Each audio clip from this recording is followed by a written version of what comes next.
Oh my god. Look at that. Oh no. Oh god.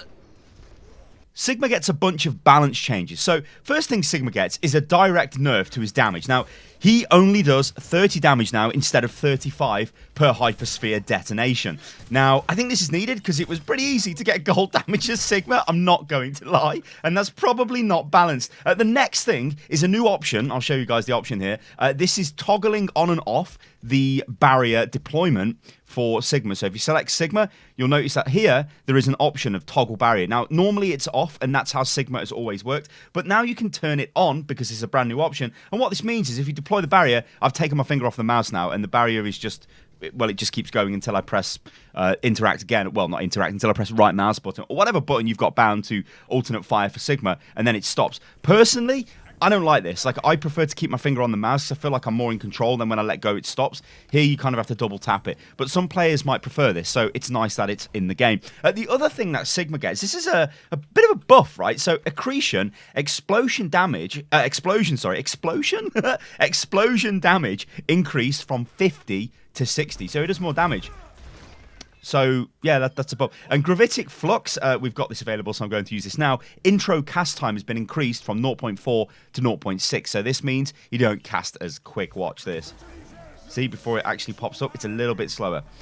It's only a minor nerf, but it's a nerf. So, yeah, Sigma gets a couple of buffs, you get some nerfs. Yeah, Sigma, I think this is just general balance work for Sigma, and it's pretty cool.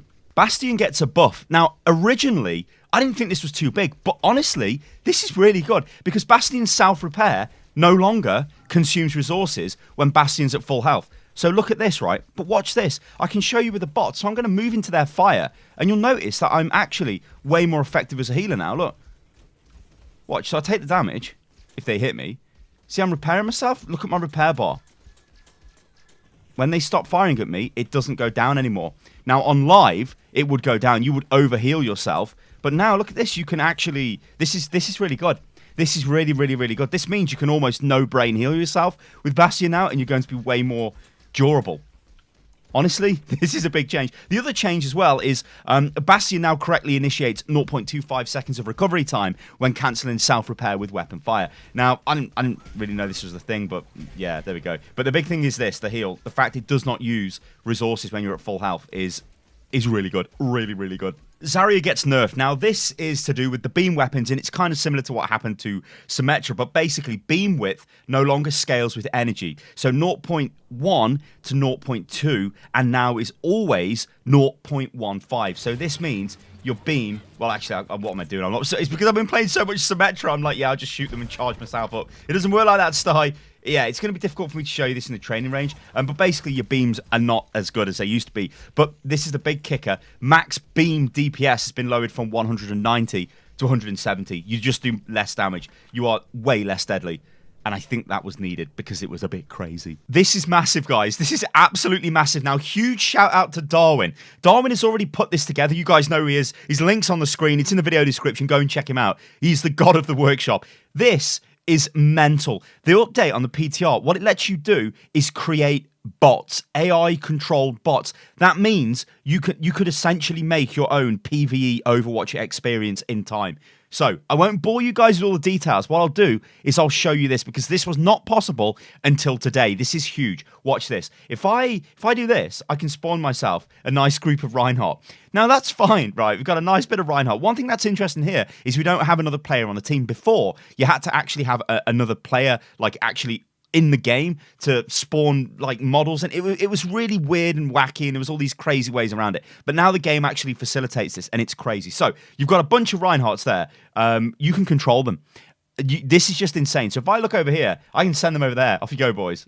Okay, they're a bit janky. Remember, I mean, he's kind of stuck. But stuff like getting them around the collision, getting them to ignore items and stuff like that. Yeah, it's probably something which will come in time. Remember, this is literally brand new. So that's crazy. I can also make them melee, because why not?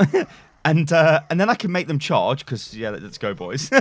And they'll charge whichever way I'm looking, because if you watch them, they sort of look at where my crosshair's pointing. So I can go, let's get over there, my dudes. There you go, awesome. And I can even make them ult. And I've kind of sort of broke them a bit. But the crazy thing is, I can have more than this. I can have more. I can basically just have more. I can have more. Oh my god! Look at that! Oh no! Oh god! Hello? Where are they going? How ridiculous! This is massive. I can't explain to you guys how massive this is, because this means you can set up actual AI controlled bots that do stuff, and they're not just like I thought originally. This was just like the training bots that Blizzard were allowing you to use, because they literally say in the update notes, create dummy bot. That's it. But no. What it means is you can basically do anything. This is mental, and you can map behaviors onto these characters. Like so, you could like you. This is mental. Honestly, this is absolutely crazy. Look at that poor Reinhardt. Okay, enough of that charge in. Come over here. Stop meleeing. Come to me. It looks like they just want to keep meleeing. Stop, boys.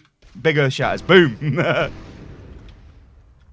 Massive. But hopefully this shows you guys what's going to be possible, right? Huge update to the workshop. This is just ridiculous. What are they doing? Hello? Hello? It's because they look wherever I'm trying to look. Oh Lord. Oh Lord. Ah! Huge, absolutely huge stuff. Huge stuff. Okay, Symmetra is dead. Maybe, I don't know. So I didn't want to say in the videos that I made that Symmetra was OP.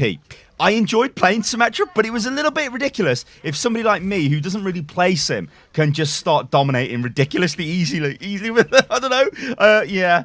So basically, guys, what we've got here is a bunch of nerfs to Symmetra. They're pretty huge, to be honest. So the first one we've got is a change to the width of the beam. The beam is no longer 0.3 meters thick. It is 0.15. It's half the size. I think visually the graphic might be the same, but basically when you're trying to attack targets, you've got half of a beam, or half less, but that doesn't even make sense. The beam is not as fat as it used to be. It's half the size as it used to be, right? So it means it's more difficult. It means you can't just run around with this big fat beam just deleting people from existence. Of course, against bots, you're going to be able to do it because they're just standing here and, well, it's easy to kill them. The other change is to the damage per second of the beam. Now, it still is more powerful than Zarya's beam, so I still think it's going to be okay. I don't know whether this is going to be the complete, like, oh, Symmetra's absolutely dead. I still feel like she's strong, but basically the beam damage now per level is at, I think that's a level 2 beam, or maybe that's a level 1 beam I've got there, I don't know. But at level 1, it is 65 damage. Or it used to be 65, now it's 60. At level 2, it used to be 130, now it's 120. And at level 3, it used to be 195, which was crazy. And now it's 180. So it's less damage per second, but I still feel like she's going to be pretty good. Like, I don't feel like she's absolutely dead. I still feel like I'm going to be able to get some use out of this because, remember, she still charges off enemy barriers. And that's what this is all about, right? There's a ton of enemy barriers everywhere. So, I was a bit late there. What was that Torb doing? Oh, he's on the point.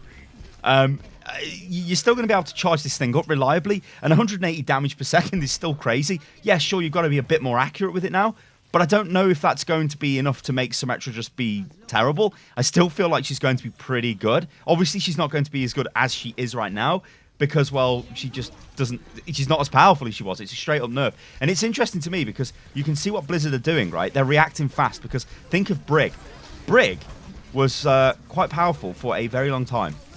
And Blizzard didn't really do anything to her for a very long time. Now, I'm not saying they should have earlier or what. We don't know what Blizzard were doing. But this is very much like we're going to fix this, and we're going to fix this really fast because we can see Sim is being used in every game, and we can see idiots like Stylosa seem to be able to just run around and kill the entire enemy team with her. I still think I'm going to be effective. I mean, look at that. You can still delete... I mean, okay, she was getting hit by my team or whatever, but if you catch somebody out in the open with a beam, you're still going to destroy them. When a team fight breaks out, you're still going to be able to smash them with the beam and do a ton of damage. Let's see if I can... I don't know what that Zarya is doing. Let's see if I can grab one of these as they... Oh, not the Mei, not the Mei. She'll freeze me. So if they're coming at me, I mean, it's still considerable damage, right? You're still going to be able to pump damage into people. So I feel like it's more of a nerf which is going to make her less effective to players who don't have the aim, but players who've still got the aim are still going to be quite effective. And yeah, I don't know, it just feels strong. But yeah, like the thing is it good that Blizzard are reacting fast now to these changes? Or to bring changes in to heroes that look like they're OP? I guess the big issue I've got right now, if we really want to talk about problems with Overwatch, it's these things, it's barriers. They're everywhere. And are they going to be, like... is that going to make the game terrible? Like, yeah, sure, we've got roll queue now, but DPS a lot of the time we're just firing into barriers. The only DPS which feels good firing into a barrier is Zarya, because you get something for it. Not Zarya, sorry, Symmetra, because you get charge and you get ammo. So you actually get something for doing it. Maybe we should be looking at a scenario where, I don't know, this could be radical, but imagine if Soldier did a lot of damage to a barrier instead of to people. I don't know. I really don't know. Maybe we need a new DPS hero. I'm not sure. But that's the danger for Overwatch right now, is we could be going into a barrier meta, and will Blizzard do something about that? I don't know. All right, guys, I've been Stylosa. This is Unit Lost. You can check out the patch notes in the video comments below, and I'll catch you lovely lot on the next one. Toodaloo.